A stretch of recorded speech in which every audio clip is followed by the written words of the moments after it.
संस्कृति के पुनर्स्थापना का, और ये सोपान है सनातन संस्कृति के संक्रांति काल के संवाहक के रूप में प्रधानमंत्री द्वारा किए जा रहे, नर और नारायण को अर्पित किए जा रहे एक एक कार्य को।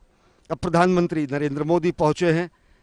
उस दिव्य भव्य नव्य मंदिर का साक्षात करने के लिए, साक्षी बनने के लिए, जिसके भूमि पूजन करने का गौरव प्रधानमंत्री नरेंद्र मोदी को 5 अगस्त 2020 को मिला। नृपेंद्र मिश्र, जो कि मंदिर श्री राम जन्मभूमि तीर्थ क्षेत्र में मंदिर निर्माण समिति के अध्यक्ष हैं, और साथ ही साथ महासचिव श्री चंपत राय, जो कि श्री राम जन्मभूमि तीर्थ क्षेत्र के महासचिव हैं, उत्तर प्रदेश की राज्यपाल आनंदीबेन पटेल, और साथ ही साथ उत्तर प्रदेश के मुख्यमंत्री योगी आदित्यनाथ। और इस पूरे कार्य को साकार करने के लिए, धरातल पर उतारने के लिए अहर्निश सेवा कर रही जो वैज्ञानिक शोध संस्थाओं के बाद कार्यप्रदायी एजेंसियां हैं, उनके प्रतिनिधि इस समय प्रधानमंत्री नरेंद्र मोदी को जानकारी दे रहे हैं कि किस तरीके से ये मंदिर साकार रूप ले रहा है, किस तरीके से ये मंदिर साक्षात स्वरूप ले रहा है। इस मंदिर की अगर विशिष्टता की बात करें तो ये मंदिर बेहद विशिष्ट है, और ये मंदिर काल के कपाल पर अमिट हस्ताक्षर है। तकरीबन 350 मीटर गुणे 250 मीटर, यानी कि 350 मीटर लंबा और 250 मीटर चौड़ा और 161 मीटर, माफ करिएगा, 350 फीट और 250 फीट और 161 फीट ऊंचा भगवान का ये शिखर होगा, जो कि इतिहास में काल के कपाल पर अमिट हस्ताक्षर के रूप में होगा, जो कि सनातन संस्कृति के दिव्य स्तंभ के रूप में होगा। और इस मंदिर निर्माण की जो प्रक्रिया रही, ये बेहद गहन शोध और वैज्ञानिक परामर्श के बाद शुरू हुई। CBRI, अनेक IITs और साथ ही साथ भवन निर्माण संस्था के जो विशेषज्ञ कंपनियां हैं, उन्होंने अपने विशद परामर्श के बाद जिस रूपरेखा को तैयार किया, वो रूपरेखा अब साकार रूप ले रही है। इस समय प्रधानमंत्री नरेंद्र मोदी गर्भगृह के पहले स्थित मंदिर के नाट्यगृह के क्षेत्र में है। नाट्यगृह क्षेत्र के बाद गूढ़ गृह क्षेत्र है, जहां से सब लोग इस मंदिर में भगवान श्री रामलला विराजमान के दर्शन करेंगे। और एक छोटी सी प्रदर्शनी जो कि कार्यदायी संस्थाओं द्वारा लगाई गई है, उसका अवलोकन करने प्रधानमंत्री नरेंद्र मोदी पहुंचे हैं। दर्शकों को ये बताना जरूरी है कि जब इस धराधाम पर, इस स्थान पर मंदिर निर्माण की प्रक्रिया शुरू हुई, तो ये माना गया कि शताब्दियों पहले यहीं से कभी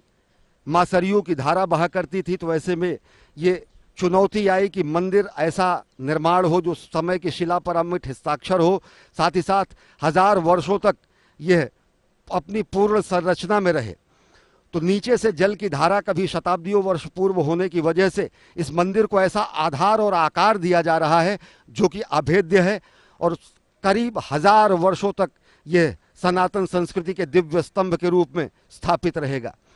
इसके लिए तकरीबन 20,10,000 घन मीटर इस क्षेत्र से पूरा रेत निकाला गया, और ये पूरा का पूरा क्षेत्र जो था 400 फीट चौड़ा, 350 फीट लंबा और 55 फीट गहरा था। 55 फीट गहरे नीचे तक जाकर खुदाई करने के बाद 2,10,000 घन मीटर रेत यहाँ से निकाला गया। और उसके बाद इस पूरे के पूरे क्षेत्र को IIT और CBRI द्वारा जो विशेष रॉयल कॉम्पैक्ट कंक्रीट, जो कि रूरल कॉम्पैक्ट कंक्रीट है, उसको बनाया गया, विशेष कंक्रीट बनाया गया, और उसको तकरीबन 1-1 फीट के लेयर में उसको तब्दील किया गया। 1 फीट का लेयर दबाकर उसे 1 इंच में परिवर्तित किया जाता था, और ऐसे ऐसे तकरीबन 48 स्तर यानी लेयर यहाँ पर हुए, और 480 इंचेस से ज़्यादा यानी कि तकरीबन 40 फीट से ज़्यादा गहरा एक ऐसा आधार तैयार हुआ जो कि 1 फीट को दबाकर 1 इंच में परिवर्तित किया गया है। इतना वो कॉम्पैक्ट किया गया है, जिससे कि मंदिर की जो आधारशिला रहे वो राष्ट्र के बुनियाद की तरह मजबूत हो, हमारे संकल्प की तरह वो मजबूत हो। और उसके बाद इस पर दिव्य भव्य मंदिर के निर्माण की प्रक्रिया शुरू की गई। गर्भगृह का जो क्षेत्र है, जहां पर अभी प्रधानमंत्री नरेंद्र मोदी अब से कुछ देर बाद इस प्रदर्शनी के अवलोकन के बाद जाएंगे, वहां इसकी गहराई 6 फीट और नीचे तक की गई, यानी कि तकरीबन 55 फीट से ज़्यादा और 6 फीट अधिकतम, यानी 61 फीट से ज़्यादा RCC की ढलाई वहां पर करके और उसके बाद मंदिर के निर्माण की प्रक्रिया शुरू की गई और मंदिर निर्माण में जो कार्यदायी संस्थाएं हैं उसके प्रतिनिधि इस समय प्रधानमंत्री नरेंद्र मोदी को एक एक कार्य की जानकारी दे रहे हैं और बता रहे हैं कि कैसे इस मंदिर को कालजयी स्वरूप दिया जा रहा है, कैसे इस मंदिर को समय की शिला पर अमिट हस्ताक्षर बनाया जा रहा है और कैसे इस मंदिर को सनातन संस्कृति का दिव्य भव्य नव्य प्रकाश स्तंभ के रूप में रूपांतरित किया जा रहा है। वास्तव में ये कैसे सपने का साकार होना है जिसके लिए 5 शताब्दियों से इस चले हुए महायज्ञ में अनेक हुतात्माओं ने इस महायज्ञ में अपना जीवन होम कर दिया। ये वास्तव में एक सपने के साकार होने जैसा है।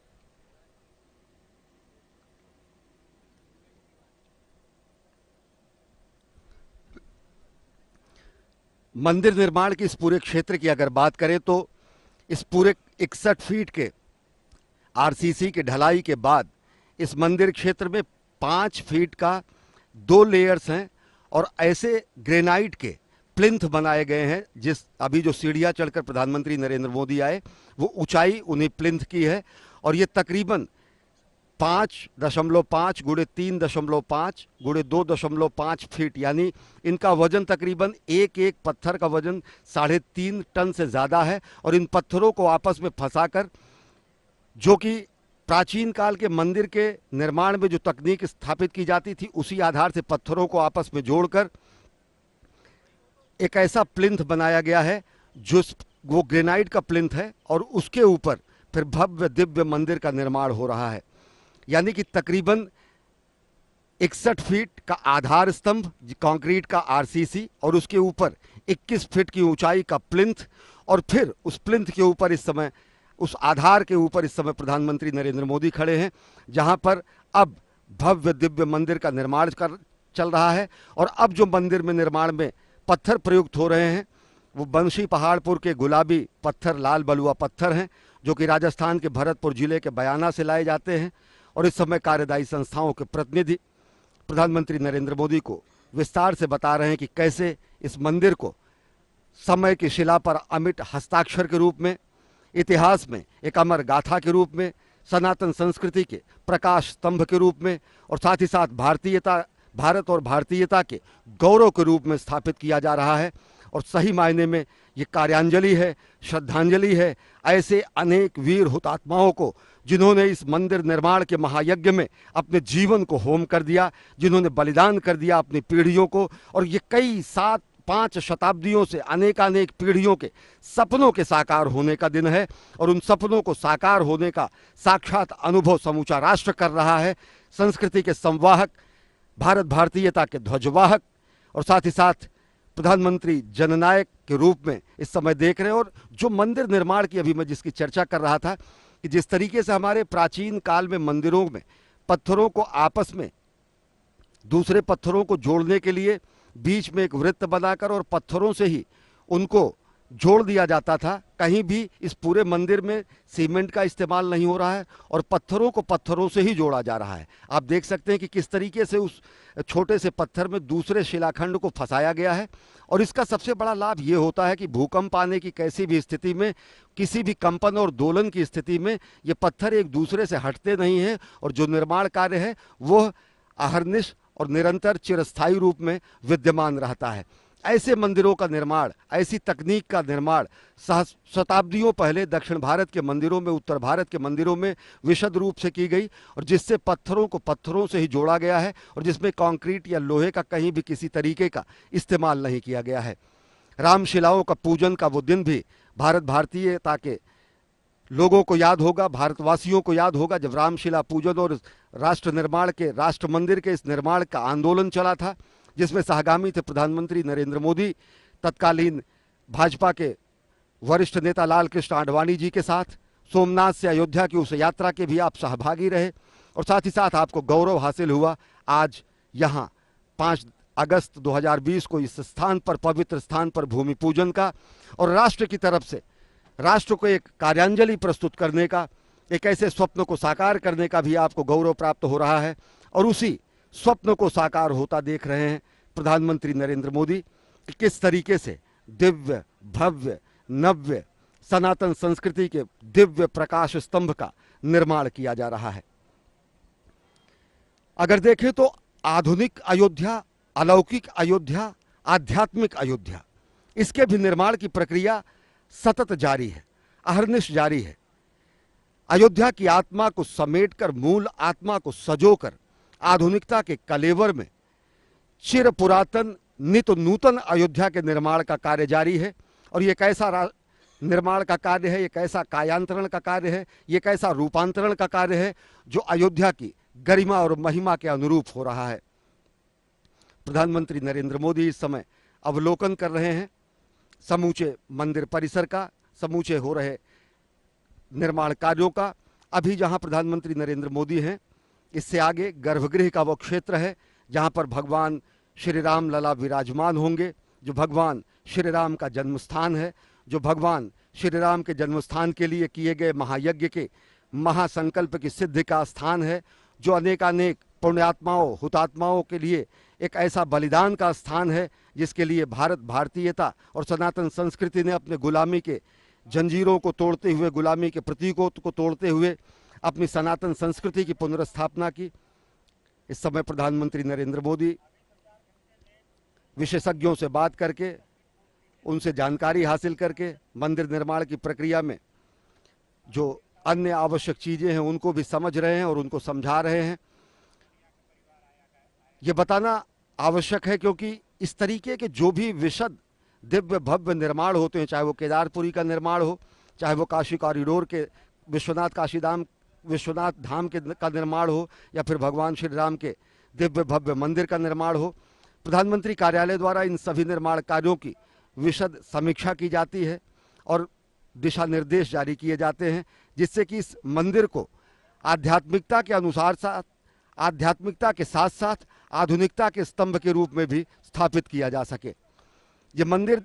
परिसर के बाद तकरीबन 25 फीट बाद ये मंदिर का मुख्य क्षेत्र है जहां पर इस समय प्रधानमंत्री नरेंद्र मोदी हैं।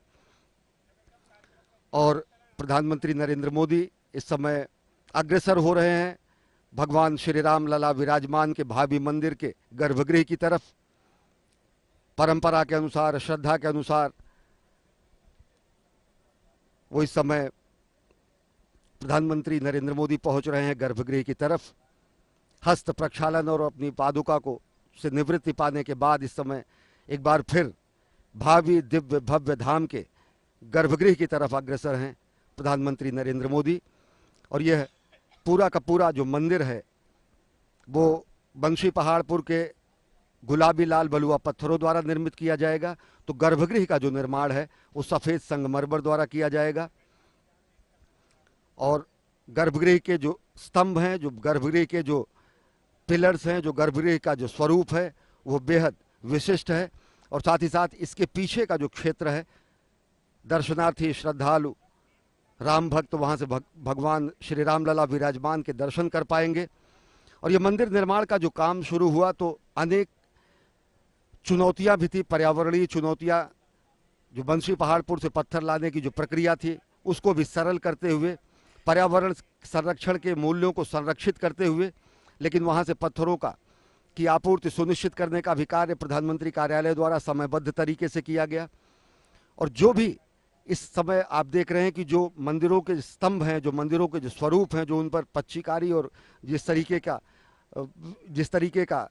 शिल्प और विन्यास किया जा रहा है वह भी बेहद अद्भुत है। और ये मंदिर जो कि अभी जहां पर आप प्रधानमंत्री नरेंद्र मोदी को देख रहे हैं, यहाँ से 161 फीट ऊंचा गर्भगृह का शिखर होगा, जो कि प्रकाश स्तंभ होगा सनातन संस्कृति और भारत भारतीयता का। श्री राम जन्मभूमि तीर्थ क्षेत्र के महासचिव श्री चंपत राय दीप प्रज्वलित करके प्रधानमंत्री नरेंद्र मोदी यहां पर भगवान श्री राम लला विराजमान की आराधना करने पहुंचे हैं।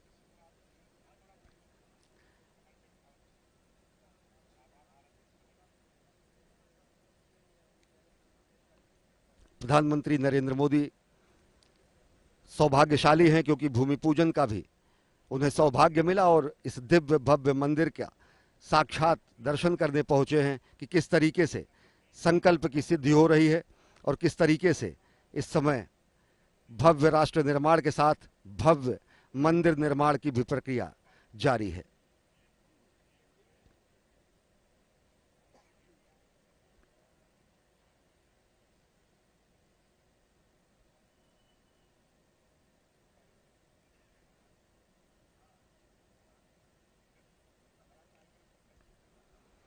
शुभम करोति कल्याणम आरोग्यम धन संपदा शत्रु बुद्धि विनाशाय दीप ज्योति नमोस्तुते। दीपक हमारी संस्कृति का ऐसा प्रतीक है जो तिमिर को समाप्त करता है, अंधकार को समाप्त करता है और ज्ञान का प्रकाश समूची दुनिया में जिस तरह से भारत ने फैलाया है, तो उसी तरीके से हमारी सनातन संस्कृति में दीप का विशेष महत्व है। प्रधानमंत्री नरेंद्र मोदी ने दीप प्रज्वलित करके आज छोटी दीपावली के अवसर पर भगवान श्री राम लला विराजमान के दिव्य भव्य नव्य धाम के निर्माण के गर्भगृह में उन्होंने पूजा अर्चना भी की। समूचे राष्ट्र की तरफ से उन्होंने पूजा अर्चना की और साथ ही साथ उन्होंने राष्ट्र निर्माण की कामना की।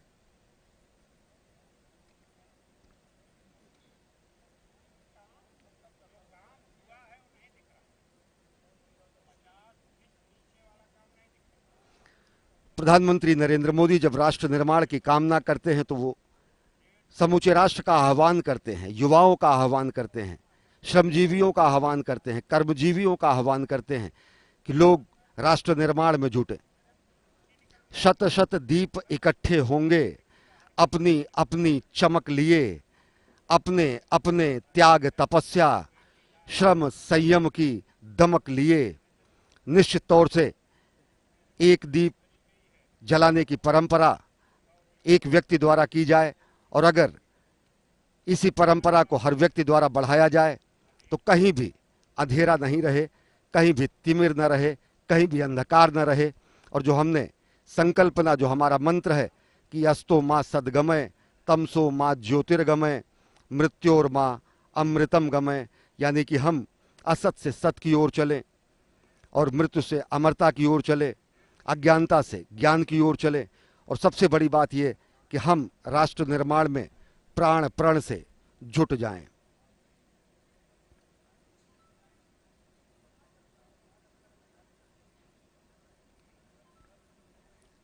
प्रधानमंत्री नरेंद्र मोदी के साथ इस समय श्री राम जन्मभूमि क्षेत्र के पदाधिकारी, महासचिव, मंदिर निर्माण समिति के अध्यक्ष, उत्तर प्रदेश के मुख्यमंत्री योगी आदित्यनाथ, राज्यपाल आनंदीबेन पटेल इस समय सहचर के रूप में हैं। और इस समय प्रधानमंत्री नरेंद्र मोदी देख रहे हैं कि किस तरीके से 5 शताब्दियों के महायज्ञ का फलीभूत हो रहा है। वो सपना साकार हो रहा है जो 5 शताब्दियों से अलग अलग पीढ़ियों ने भगवान श्री राम के दिव्य जन्म स्थान पर मंदिर निर्माण की कामना की थी और वो कामना फलीभूत हुई है। हमारी संस्कृति शरीर को ही मंदिर मानती है, हमारी संस्कृति विश्व को मंदिर मानती है, हमारी संस्कृति देश को मंदिर मानती है, हमारी संस्कृति व्यक्ति व्यक्ति को मंदिर मानती है, हमारी संस्कृति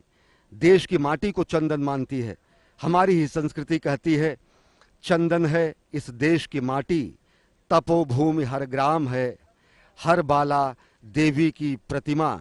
बच्चा बच्चा राम है। मृदपिच चंदन अस्मिन देशे, ग्रामो ग्रामः सिद्ध वनम, यत्र च बाला देवी स्वरूपा, बालाह सर्वे श्री रामा। यानी कि चंदन है इस देश की माटी, हर बाला देवी की प्रतिमा, बच्चा बच्चा राम है। हर शरीर मंदिर सा पावन, हर मानव उपकारी है, जहां सिंह बन गए खिलौने, गाय जहां मां प्यारी है, जहां सवेरा शंख बजाता, लोरी गाती शाम है, हर बाला देवी की प्रतिमा, बच्चा बच्चा राम है। जहां कर्म से भाग्य बदलता, श्रम निष्ठा कल्याणी है, त्याग और तप की गाथाएं गाती कवि की वाणी हैं, ज्ञान जहां का गंगा जलसा, निर्मल है, अविराम है, हर बाला देवी की प्रतिमा, बच्चा बच्चा राम है। जिसके सैनिक समर भूमि में गाया करते गीता हैं, जहां खेत में हल के नीचे खेला करती सीता है। जीवन का आदर्श जहां पर परमेश्वर का धाम है, हर बाला देवी की प्रतिमा, बच्चा बच्चा राम है। मृदपित चंदन अस्मिन देशे, ग्रामो ग्रामः सिद्धवनम, यत्र च बाला देवी स्वरूपा, बालाः सर्वे श्री रामा। भगवान श्री राम की इस जन्मस्थली पर, भगवान श्री राम विराजमान की जन्मस्थली पर भव्य दिव्य निर्माण हो रहे इस कार्यांजलि का साक्षात दर्शन कर रहे हैं, साक्षात अनुभूति कर रहे हैं प्रधानमंत्री नरेंद्र मोदी कि किस तरीके से समय की शिला पर अमिट हस्ताक्षर के रूप में सनातन संस्कृति के इस दिव्य कीर्ति स्तंभ को स्थापित किया जा रहा है। अगर देखें तो निश्चित तौर से यह ऐसा निर्माण है जो आधुनिक अयोध्या और आध्यात्मिक अयोध्या का संगम है, जो कि चिर पुरातन और नित नूतन होती अयोध्या का संगम है, जो कि हमारी वैज्ञानिकता और हमारी पौराणिकता, हमारी धार्मिकता, हमारे आध्यात्मिकता का समावेश है। क्योंकि इस मंदिर निर्माण में अनेक ऐसे वैज्ञानिक तथ्यों और ऐसे वैज्ञानिक तकनीकों का इस्तेमाल किया जा रहा है कि जिससे इस मंदिर को चिरस्थायी और काल के कपाल पर अमिट हस्ताक्षर के रूप में स्थापित किया जा सके। इस मंदिर के बारे में अगर बताएं तो जहां इस समय प्रधानमंत्री हैं, यह मंदिर का प्लिंथ है और इसके बाद 25 मीटर दोनों तरफ दूर मंदिर के परकोटे का निर्माण होना है। वो मंदिर का परकोटा मंदिर के गर्भगृह से 25 मीटर दूर होगा और ये तकरीबन भगवती मंदिर, शिव मंदिर, गणेश मंदिर, भगवती मंदिर, शिव मंदिर, गणेश मंदिर, हनुमान जी का मंदिर आग्नेय कोण में होगा, गणेश जी का मंदिर ईशान कोण में होगा, माता अन्नपूर्णा का मंदिर होगा और साथ ही साथ इस मंदिर में प्रवेश के लिए मुख्य जो अयोध्या का मुख्य मार्ग है, बिरला मंदिर से सुग्रीव किला और अमावा मंदिर होते हुए 100 फीट चौड़े और तकरीबन 770 मीटर लंबे इस प्रवेश द्वार और प्रवेश मार्ग को बनाया जाएगा, जो कि सीधा मंदिर तक पहुंचेगा। मंदिर परिसर इससे विशद होगा। मंदिर परिसर तकरीबन 60 एकड़ और ज़्यादा क्षेत्र में होगा। मंदिर परिसर, मंदिर का जो मुख्य परकोटा का हिस्सा है वो 10 एकड़ में है और आगे का जो मंदिर परिसर है वो 60 एकड़ में है। तकरीबन 70 एकड़ क्षेत्र में इस दिव्य भव्य मंदिर का निर्माण हो रहा है और भगवान श्री राम के इस मंदिर की अनुकृति, प्रतिकृति इस समय प्रधानमंत्री नरेंद्र मोदी को भेंट कर रहे हैं। मंदिर निर्माण समिति की तरफ से इस कार्य में, पुनीत कार्य में लगे हुए कर्मवीर और साथ ही साथ इस कार्य में लगे हुए कार्यदायी संस्था और श्री राम जन्मभूमि क्षेत्र के पदाधिकारी। निश्चित तौर से अगर इस मंदिर की बात करें तो मुख्य मंदिर 10 एकड़ क्षेत्र में होगा और मंदिर परिसर 60 और एकड़ क्षेत्र में होगा। तकरीबन 70 एकड़ क्षेत्र में यह मंदिर विस्तारित होगा। मंदिर परकोटे के बाद जो मंदिर परिसर होगा उसमें तकरीबन 6 अन्य मंदिर बनाए जाएंगे। वहाँ पर शेषनाग जी का मंदिर, शेषनाग स्वरूप में भगवान लक्ष्मण का मंदिर होगा, जटायु का स्मारक वहाँ पे होगा। और इस समय देखें कि किस तरीके से प्रधानमंत्री नरेंद्र मोदी इस महायज्ञ में लगे हुए लोगों से वार्तालाप कर रहे हैं।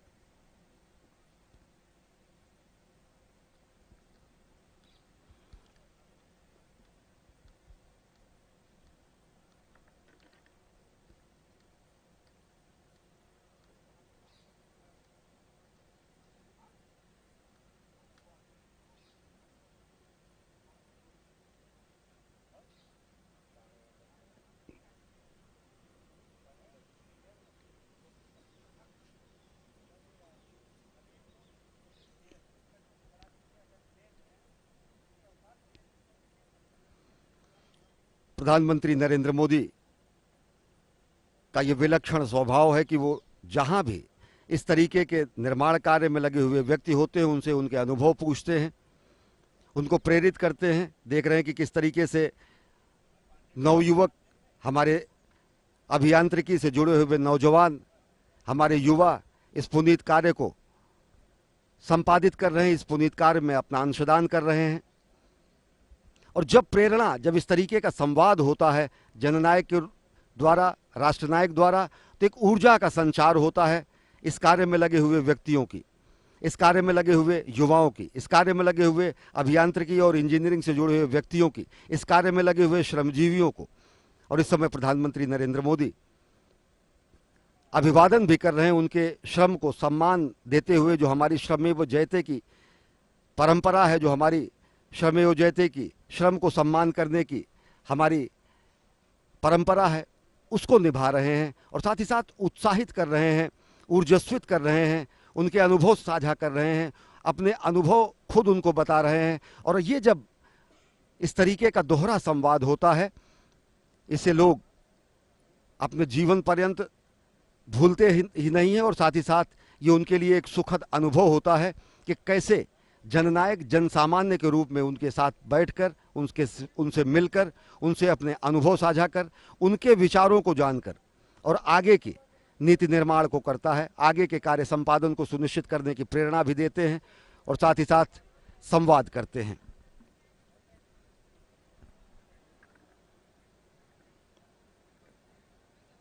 अलहदा संवाद शैली और विलक्षण व्यक्तित्व है प्रधानमंत्री नरेंद्र मोदी का। जब वो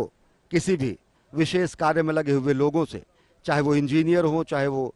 कर्मजीवी हो, चाहे वो श्रमजीवी हो, चाहे वो हमारे नवयुवक हों, चाहे किसी पुनीत कार्य में संलग्न हमारे युवा हों, उनसे संवाद करते हैं। और प्रधानमंत्री नरेंद्र मोदी ने संवाद किया मंदिर निर्माण में लगी कार्यदायी संस्थाओं के नवयुवकों से, इंजीनियरों से, अभियांत्रिकी क्षेत्र से जुड़े हुए लोगों से, और साथ ही साथ उन्हें प्रेरणा दी। और ये एक प्रेरणादायक क्षण होता है युवाओं के लिए, समूचे राष्ट्र के लिए, और साथ ही साथ एक ऊर्जा से भर देता है लोगों का मन और मस्तिष्क कि किस तरीके से जननायक जनसामान्य के रूप में